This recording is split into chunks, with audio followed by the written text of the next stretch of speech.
Kung meron po kayong parents or lolo at lola po na senior citizen, pero wala po silang SSS or GSIS pension, ay meron po tayong magandang balita.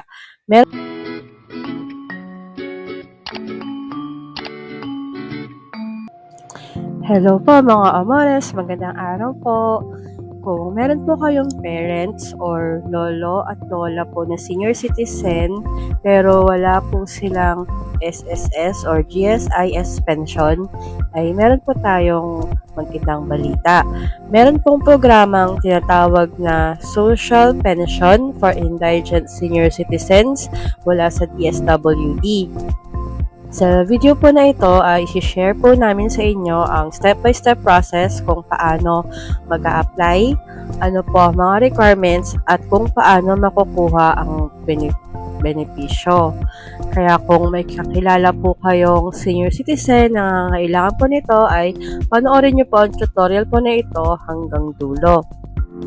Ano nga po ba ang social pension? Ang social pension po ay isang programa ng gobyerno sa pamamagitan po ng DSWD na nagbibigay ng 1,000 kada buwan or 12,000 kada taon sa mga indigent senior citizens. Layunin po nito na tulungan ang ating mga senior citizen na wala ng sapat na kita or SSS or GSIS pension para po sa kanilang pang-araw-araw na pangangailangan. Karaniwan po na ang cash benefit ay hindi binibigay buwan-buwan, kundi naka-tranche po ito or naka-bulk release. Ang isang format po ng pag-release ay twice a year or semestral release.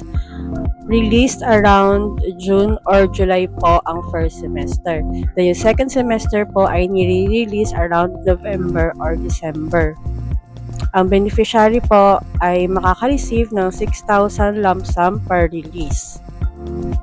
Then ang isang format naman po ay yung quarterly release. For quarter 1, nire-release po ito around March or April. Yung quarter 2 naman po around June or July. Ang quarter 3 ay nire-release around September or October, and for quarter 4 po ay nire-release in December. Ang beneficiaries po ay makakatanggap ng 3,000 per release. Note din po ng exact release dates ay nagwa-vary depende sa region, city, or municipality dahil nakabase po ito sa schedule at fund transfer ng DSWD. Usually, ang announcements ay ipinopost po sa inyong barangay, OSCA, or DSWD field office. Sino ang mga qualified sa social pension?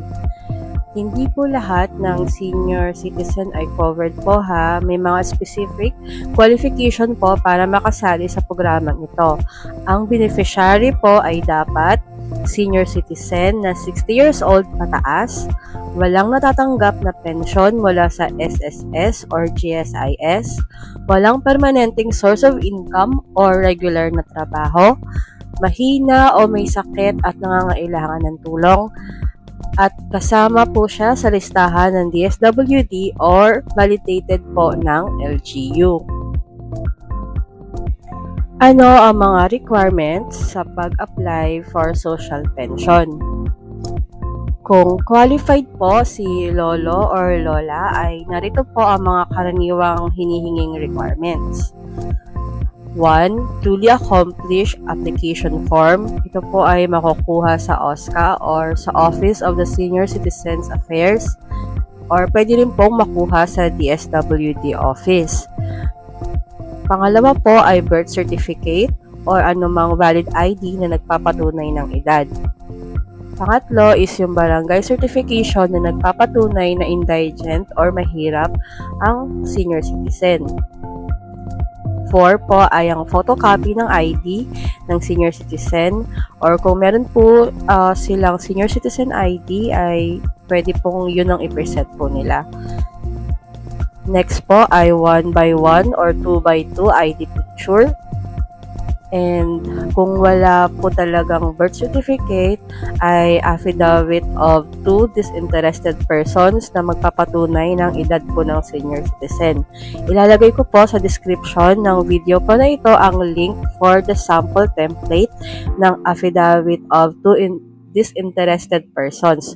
Click nyo lang po and yung link and click nyo po yung make a copy button. Saan at paano mag-a-apply? Simple lang po ang proseso, pero kailangan lang po talaga ng tiyaga at follow-up.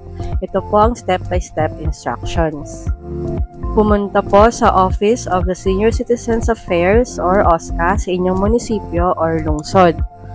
Kumuha at i-fill out ang Social Pension Application Form and then i-submit po yung kompletong requirements. Ang OSCA po ay magpapasa ng listahan sa Municipal or City Social Welfare and Development Office or MSWDO. I-verify po ng DSWD ang mga pangalan at gagawa po sila ng final list. Then, hintayin po ang notice kung kasama po ang names po sa approved beneficiaries. Karaniwang dumadaan ng announcement po sa mga barangay officials at barangay senior citizen association. Paano naman natatanggap ang pensyon? Kapag approve ng ating mga lolo or lola, ito ang mga paraan kung paano po nila makukuha ang pensyon. 1. Through payout schedules. Karaniwang sa barangay or sa municipal hall po ito isinasagawa. Second, through cash card or e-wallet. Yung ibang mga lugar po ay ini-implement na po ito. Through authorized representative, kung bedridden na po ang atin pong senior citizen, ay pwedeng may representative po siya na kukuha basta meron pong authorization letter at valid ID. Important reminder po, hindi po ito automatic. Kailangan po na mag-apply for social pension program at ma-validate po ng DSWD. Ang inclusion po ng ating mga senior citizen ay depende po sa budget allocation ng gobyerno at sa validated list po. Kung hindi po agad nakasama sa list ay pwede pong mag-follow up at magpa-validate po muli. And iwasan po ang mga fixers kasi libre po ang application at wala po itong bayad. There you go mga Amores, i-assist na po natin ang ating po mga indigent senior citizens na wala pong SSS or GSIS pension para po ma-avail na po nila ang mga benefits ng social pension. Kung nakatulong po ang video na ito ay huwag niyo pong kalimutang i-like at mag-subscribe and share nyo na rin po para mas marami pa po tayong maabot at matulungan.